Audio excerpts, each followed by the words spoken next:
Buenas noches, mi nombre es Óscar Raimundo Medina Castañeda, soy estudiante en la carrera de Derecho en la UNILAB, Universidad Laboral. El día de hoy les voy a presentar mi producto integrador, que consiste en conceptos generales de la filosofía jurídica. En conclusión, en cada uno de los temas que se abordaron, pudimos aprender el significado, su origen histórico y su aplicación en la vida cotidiana, no solo de la filosofía jurídica, sino también la definición del significado y término científico, así como el método científico, el cual nos indica qué es un procedimiento de manejar, combinar y utilizar para comprobar si una hipótesis dada merece el rango de ley.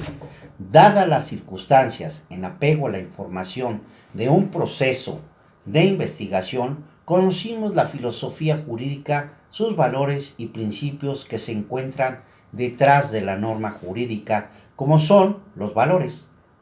vinculados al derecho, los principios, la subsunción y la ponderación de los principios del Estado de Derecho y la democracia, donde también aprendimos de los conceptos establecidos a lo largo de la historia, como son el modo liberal del Estado, con sus características bien señaladas, en un Estado legislativo donde el derecho y la ley eran lo mismo. Así el Estado liberal manifestó en el orden jurídico de un Estado mediante la separación de los poderes políticos, implementando la democracia, la creación de un sistema económico de libre mercado, constituyendo un Estado de derecho. También aprendimos a diferenciar los derechos humanos y los fundamentales, donde exploramos en sus mismas características los derechos, las garantías y sus libertades, que en la vida cotidiana de cualquier ser humano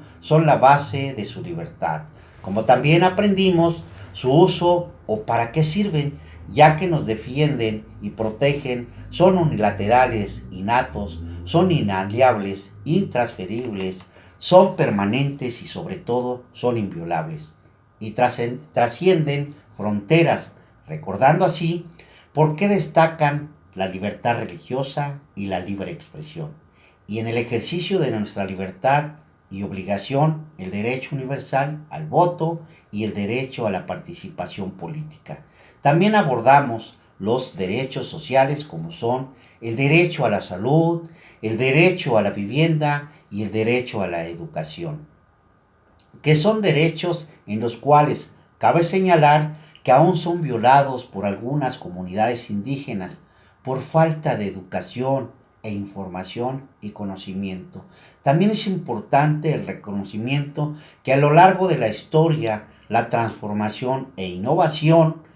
que nuestro planeta ha sufrido de igual manera son derechos humanos que han sido positivizados mediante un tratado, una norma jurídica, la cual se relaciona con la dignidad de las personas dentro de la sociedad del Estado, de tal manera que el derecho en sí mismo es un valor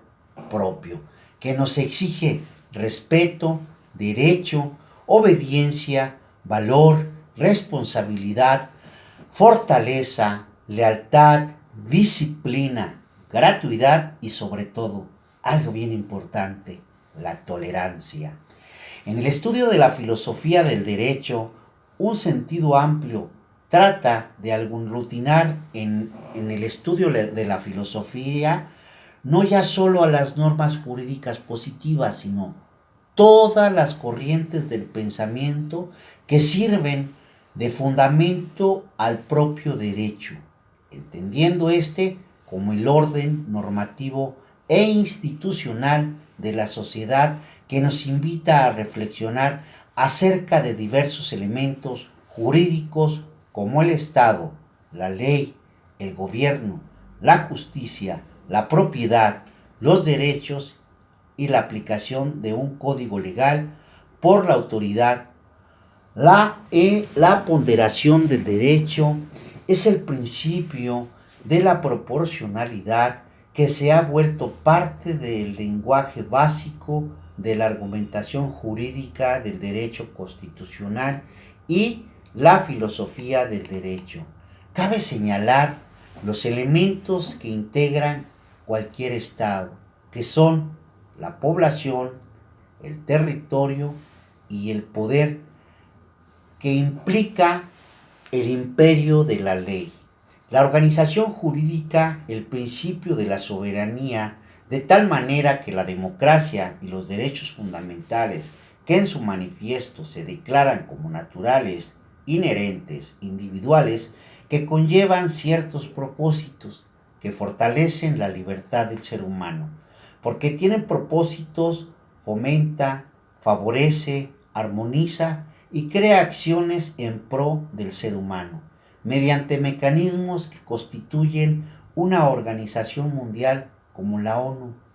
Organización de las Naciones Unidas, la cual constituye un frente denominado Naciones Unidas con el objetivo de luchar juntos en contra de Japón, Alemania e Italia, que posteriormente por la misma necesidad de los demás países, hasta el día de hoy se cuentan con 192 países agregados y el Vaticano como observador, generando así 30 filiales. Dentro de esas 30 filiales se encuentran 16 organismos especializados en defensa de los derechos humanos, el cual el 10 de diciembre de 1948 la Asamblea General de la ONU proclama la Declaración Universal de los Derechos Humanos, donde menciona que son inherentes a la naturaleza, ¿sí?,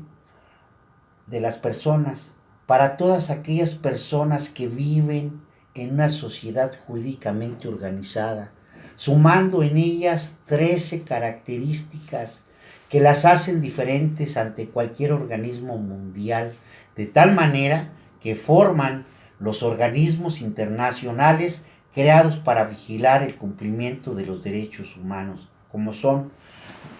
la Comisión Interamericana de los Derechos Humanos, la Corte Interamericana de los Derechos Humanos y la Corte Internacional de Justicia, mismos órganos que garantizan el respeto, la dignidad del ser humano. Muchas gracias, que tengan excelente noche. Hasta pronto.